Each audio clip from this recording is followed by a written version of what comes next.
The thing I want you to remember, well, that's actually where I want to go.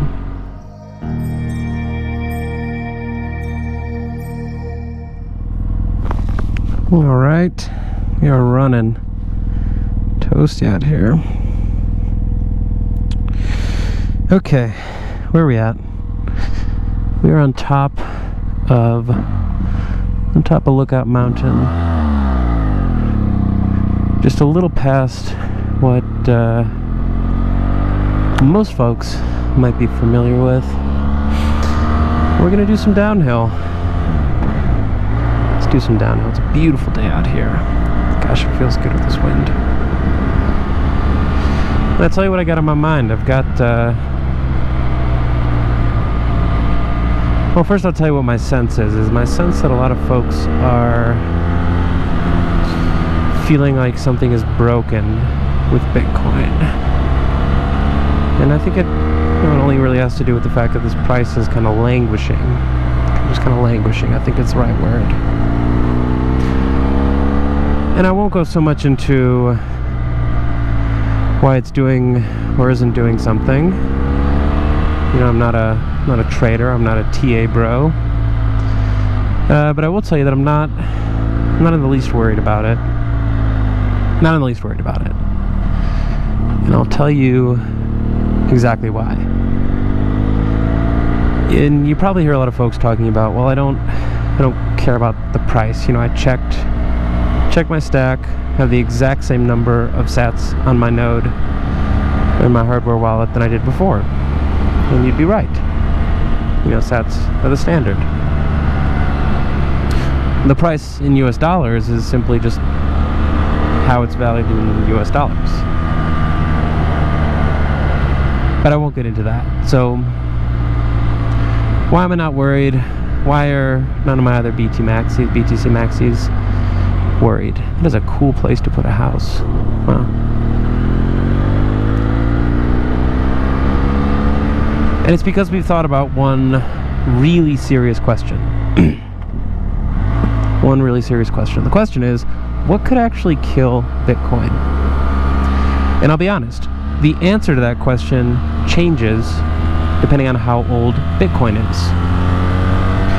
And it's really been a luxury that Bitcoin has been laughed at and jeered at and not taken seriously for, realistically, the first 8 to 10 years of its life. Because what that's allowed us to do is, much like a creeping termite problem in a wooden house, is just kind of continue on our merry ways, munching at the foundations of the legacy system.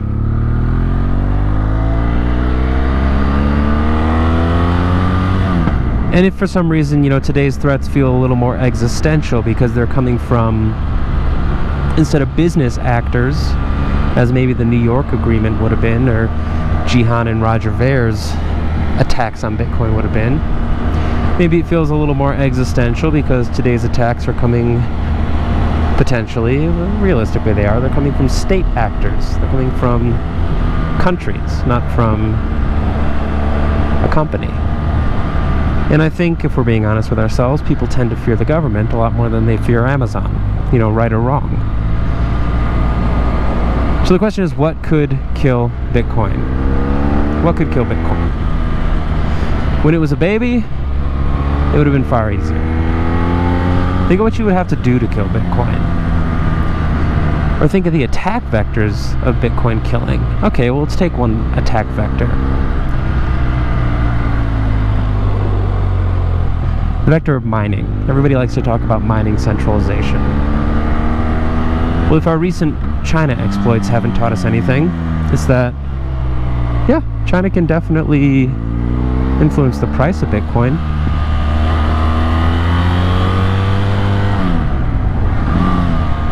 But hasn't been able to kill it. Look at that. He dropped into neutral instead of second. Come on. Has it been able to kill it? The answer is no. And it's actually revealed that China is a lot less powerful than we may have previously thought. People said, oh, the hash power is in China. So look at that. Literally the people's biggest fears has happened. China has put down a heavy threat that actually turns out to be kind of meaningless, but is a heavy threat nonetheless on Bitcoin. And what has it done? Tanked the price a little bit. But has it changed any of the fundamentals? Did blocks stop coming in? Did it destroy 51% of the network? No. And do you even know why we talk about destroying 51% of the network? Or why 51% of the network is a desirable attack surface? Well, it has to do with the double spending. Well, what's double spending? Okay, well, mining is a bit like, or running a miner is a bit like running a lottery, where you're doing a work to see if you can find a number, and you find that number, it means that you get to make a block, and you make the block, you win the lottery. Okay, well, under the current setup, decentralization in the system, there is no one person, the house, that just keeps winning the game. There isn't. Why? Because no single person is running enough hash power to decide what goes in what block. It's decentralized. Anybody can play the game. Anybody can play the game. So what would I do if I had 51% of the hash power? Well, I could control what goes in the blocks. Okay, but what does that mean? Does it give me an assured control of the blocks? No, it just gives me a probability over 50% that I would get space, or I would get the space in the next block. Well, okay, so you're saying I still have a 49% chance of losing. Well, I may have house odds, 51%, but I don't have odds that let me annihilate the Bitcoin network, because whoever else is spinning up hash power is doing it in competition to me. And what's more is, even if I get 51%, what's to say that other players don't enter the ecosystem and then start to hash against me? I can't control it. Remember, it's a permissionless ecosystem, so it's not a real threat. Could it kill it? Well, could a government go ahead and make that attack? Could a government attack Bitcoin? Well, how might they do it? They might do it with advanced technology. So they might try to turn a quantum computer on and teach it how to solve SHA-256. And then they would use that to break the network. Well, as far as we know now, there's about 0% chance of that. That's a nice looking bike. It's about a 0% chance of that happening. And I won't make a joke about, how functional the government is, but it goes without saying that quantum computers attacking Bitcoin will likely not be the first application in the real world of quantum computers. Okay, what else could a government do? A government could ban Bitcoin. Okay, but then how would they enforce it? A ban is only as good as the enforcement. This isn't like a speeding ticket where I just point a laser gun at you and tell you how fast you're going. No. It's very different.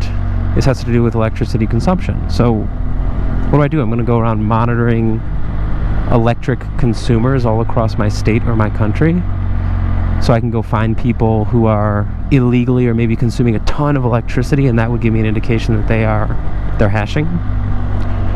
Okay, well, they've already been trying that, and they've been trying that with the illegal cannabis ecosystem. They did that by slow rolling past people's houses and pointing heat guns at their properties and seeing if they were super warm. And if their meters were going nuts, it probably meant they had a grow op in the bottom of the house. Well, do you think that stopped the illegal cannabis market? No, not at all. Thank you, sir. So could a government ban Bitcoin? Yeah, totally. But it wouldn't mean much because they couldn't enforce it. It's not like banning Amazon. Bitcoin is operating by its own regulatory and rule-based structure, and the only input is electricity and code.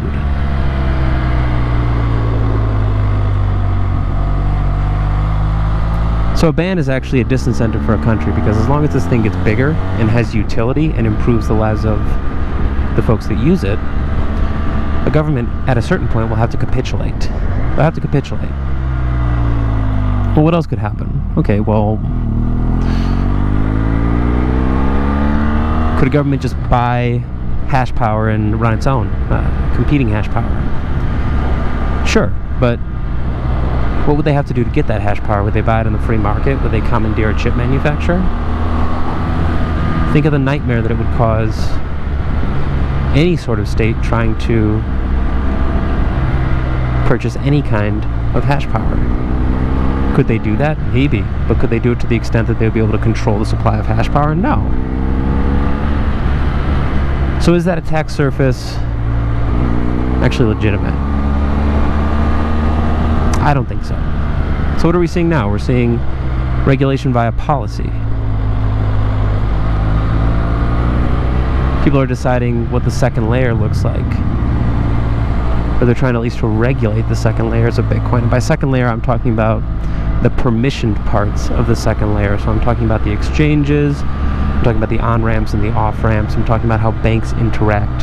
You know, the problem that we're having right now isn't actually a problem of governments trying to kill Bitcoin. The problem that we're having right now is that so many people are trying to get on board and we don't have enough on-ramps. Still, almost $1 trillion network and we don't have enough on-ramps. And I think the most appropriate example of this, careful bud, most appropriate example of this comes from the last Bitcoin meetup that I was at. And at that, I have made a buddy who works for Fidelity Investments. And obviously Fidelity has very much been at the forefront of a lot of Bitcoin in the Bitcoin ecosystem. So they're open to it, to say the least. Actively working on expanding it even. And what this guy told me is, he said, you know, I'm managing a book that is over $1 billion. Different sources of private money, right? In some cases public money as well, but that's not consequential. He says, I'm managing a book of over $1 billion. And every one of my customers has asked me about how to get exposure to Bitcoin. Every single one of them. It's amazing. So what did you do? Because it did nothing. Because there's nothing I can give them. There's literally nothing I can give them. The demand is insane, and he can't offer anything. Because the current products work for hedge funds, they work for retail, but they don't actually work for a lot of this big fixed income money, or big pension plans. So what do they need? They need an ETF. Because that's the vehicle that they can actually engage through. It's a weird looking little bike. So what could actually kill Bitcoin? First off, we just did it. We did Lookout Mountain on the down. Beautiful twists and turns, sunny day, lots of motorcycles out there. What could kill Bitcoin? Could it be, you know, physical attacks via hashing? By regulating it out of existence? I don't think that's a legitimate threat. Because it goes underground and then people, oh, hey, unicycle bro. And people do it anyway. Because you don't need permission to participate in the network. That's